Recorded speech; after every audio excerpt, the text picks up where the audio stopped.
Olá, pessoal! Hoje eu vou falar para vocês sobre as fases do choque, desde sua fase inicial até a sua fase final, onde o diagnóstico, mesmo tempestivo, pode não resultar em um bom prognóstico para o paciente. Isso no choque indiferenciado, ou seja, aquela situação em que o paciente apresenta-se chocado, mas a causa do choque ainda não é totalmente conhecida. Enquanto isso, inscreva-se no canal, ative o sininho das notificações para você não perder nenhum conteúdo que eu posto por aqui. E claro, não deixe de compartilhar este perfil com os seus amigos. Do ponto de vista didático, nós podemos separar o choque em 3 fases ou 3 estágios. Um estágio de pré-choque, um estágio de choque propriamente dito e um estágio de disfunção orgânica. Na fase inicial, que é a fase chamada de pré-choque ou choque compensado, o paciente vai apresentar respostas compensatórias à má perfusão tissular. Então, em função da baixa oferta de oxigênio aos tecidos ou da má utilização de oxigênio pelos tecidos, o paciente vai desenvolver algumas respostas fisiológicas que podem ser bastante sutis. Por exemplo, no choque hipovolêmico. No choque hipovolêmico, um paciente jovem que tem uma perda sanguínea de até 10% de sua volemia pode apresentar uma taquicardia leve e uma vasoconstrição periférica. Esse paciente pode se apresentar perfeitamente lúcido, consciente, atento a tudo que você fala, no entanto, tem uma frequência cardíaca elevada e uma palidez cutânea mucosa. Em qualquer tipo de choque, pacientes podem, numa fase inicial em que ainda estão compensados, apresentar tão somente uma leve taquicardia, uma frequência cardíaca pouco acima de 90 batimentos por minuto, uma pressão arterial que pode estar inclusive normal ou levemente hipotenso, e podem apresentar uma hiperlactatemia. Então, numa fase inicial, você pode ter poucos elementos para poder fazer o diagnóstico de choque. Esse paciente pode apresentar tão somente os sintomas da doença de base que o levou ao atendimento. Por exemplo, se for um paciente com choque séptico de foco pulmonar, ele pode apresentar os sintomas relacionados à doença de base, no caso, uma pneumonia. Se for uma infecção urinária, os sintomas urinários. Se for um paciente com choque hipovolêmico e esse choque hipovolêmico for hemorrágico, ele pode apresentar os sintomas relacionados a um sangramento, como hematêmese, hematoquesia, melena, ou então, se for traumático, a situação relacionada ao trauma, como, por exemplo, um atropelamento, um acidente de trânsito. Então, na fase de pré-choque, a identificação da causa do choque e o tratamento oportuno podem reverter completamente essas respostas compensatórias e melhorar em muito o prognóstico e a sobrevida do paciente. A segunda fase do choque é a fase do choque propriamente dito. Nesta fase, os sintomas compensatórios se tornam mais evidentes e o paciente se torna mais sintomático. Quais são esses sintomas que o paciente pode apresentar? Taquicardia sintomática, dispneia, diaforese, pele fria e úmida, oligúria, inquietação, hipotensão arterial e acidose metabólica.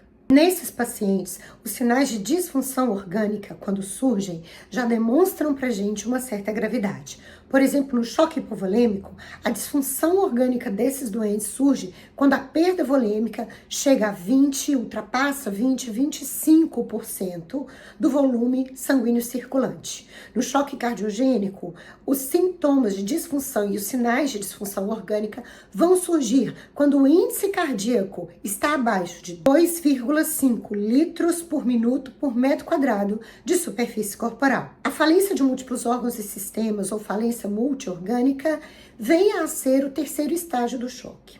É uma situação onde a mortalidade é mais elevada e vai se caracterizar por uma hipotensão refratária, anúria, insuficiência renal, acidemia grave, inquietação, obnubilação e coma. A acidemia grave leva a uma depressão cada vez maior do miocárdio. Isso tudo geralmente relacionado a vasoplegia e hiperlactatemia.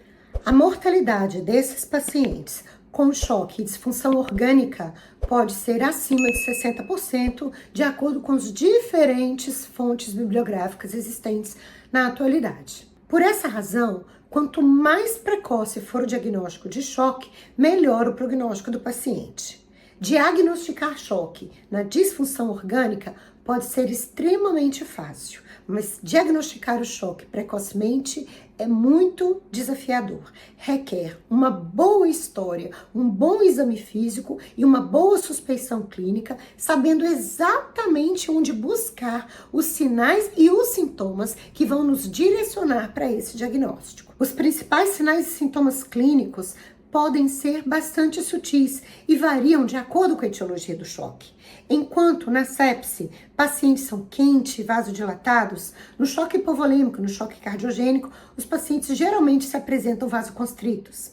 A pressão arterial média abaixo de 70, uma pressão arterial sistólica abaixo de 90, frequência cardíaca acima de 90, temperatura acima de 38,3 ou abaixo de 36, principalmente nos pacientes com choque séptico, são sinais que devem estar sempre em nossa mente e devem ser procurados em todos os pacientes que podem ter um mecanismo fisiopatológico causador de choque. Também devemos estar atentos naqueles pacientes que já chegam muito graves aos sinais de choque irreversível.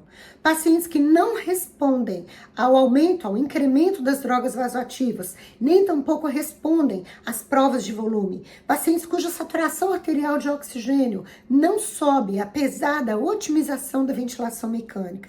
Pacientes com acidose, que também não responde a todas as medidas clínicas da beira-leito.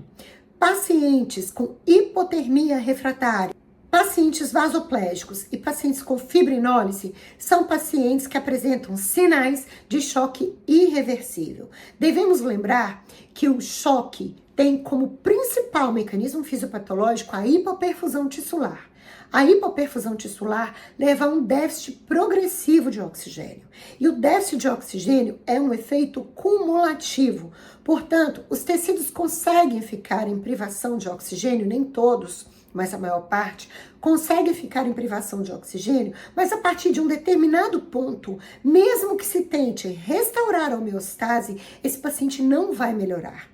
E os sinais de choque irreversível devem estar no nosso radar, porque podem ser preditores de um mau prognóstico nos pacientes com choque. Numa situação de choque indiferenciado, em que o paciente chega e você não consegue rapidamente definir qual é a etiologia, você precisa estar atento à manutenção das variáveis fisiológicas mais importantes. Pressão arterial média acima de 65 milímetros de mercúrio, débito urinário acima de 0,5 ml por quilo por hora, tempo de enchimento capilar, presença de livedo reticular, nível de consciência. Essas são as variáveis mais simples que podem ser medidas à beira-leito sem nenhuma monitorização adicional. E caso seja possível a instalação de um acesso central, ele pode nos ajudar com a medida da pressão venosa central, que deve estar entre 8 e 12 milímetros de mercúrio, e a medida da saturação venosa de oxigênio, que devemos manter acima de 70%. Essas são metas fisiológicas que devem ser atingidas o quanto antes, enquanto se tenta esclarecer a causa do choque.